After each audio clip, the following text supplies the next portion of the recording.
Всем привет! В России рвется китайская компания Bike с седаном за 550 тысяч рублей. Гранта Рио и Солярис отправляются на свалку истории. Но перед тем, как рассказать все подробности, прошу вас подписаться на канал и поставить лайк прямо сейчас. За это в конце с меня не смешной анекдот. Есть в Китае одна очень огромная корпорация Bike. Чтобы вы понимали масштабы предприятия, просто скажу, что численность сотрудников переваливает за 130 тысяч человек. Впечатляет, не правда ли? Занимается компания всем, начиная от обычных легковушек и заканчивая тракторами. Но нас больше всего интересуют легковые автомобили. Bike планировал выйти на российский рынок еще в 2016 году. Но тогда дальше слов дело не дошло. В этот раз все гораздо серьезнее.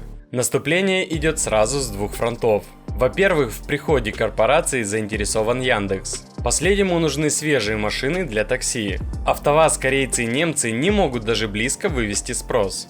У Лады не хватает деталей, Volkswagen вообще ушел от нас. Поэтому агрегатор решил пообщаться с китайскими брендами. Видимо, больше всего приглянулся именно Bike с их дешевыми седанами. Еще стало известно, что дистрибьютором марки в России должен стать Автотор из Калининграда. Завод даже заказал пробную партию в 50 машин для обкатки. И еще одна новость гласит о том, что китайцы из Bike хотят наладить производство своих машин в Белоруссии на мощностях местной компании Unison. И тоже для Яндекса, разумеется. А что там у них вообще за машины? Если говорить именно про интерес Яндекса, то заказывать российская компания хочет бюджетный седан Bike U5+. Он действительно недорогой, стоимость базовой версии составляет 550 тысяч рублей. Стоимость в полном фарше не переваливает за 800 тысяч рублей. Под капотом моторы на любой вкус. Есть обычный 1.5 бензиновый атмосферный агрегат на 110 лошадиных сил, наверняка такой и будет в России.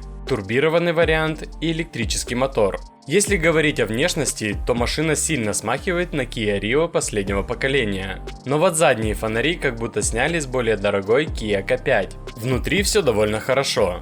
Кнопки на руле, мультимедийная система с сенсорным экраном, цифровая приборная панель, лакированные вставки. В общем, все как полагается. Китайцы не стали отказывать себе в удовольствии запихнуть максимум всего даже в недорогую машину. К слову, очень хорошо, что сначала эти машины пройдут проверку в такси. Сразу можно будет сказать, насколько они живучие. Ну и обещанная мною шутка юмора.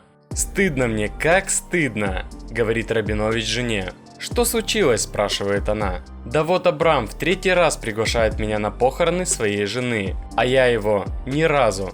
А на этом все, буду держать вас в курсе всех событий. Очень интересно узнать ваше мнение по этому поводу. Будут ли брать такой Китай? Давайте пообщаемся и подискутируем. И не забудьте за мою работу поставить свой царский лайк, подписаться на канал и нажать на колокольчик. И самое главное помните, обрезав крылья собственным мечтам, других виним в отсутствии полета.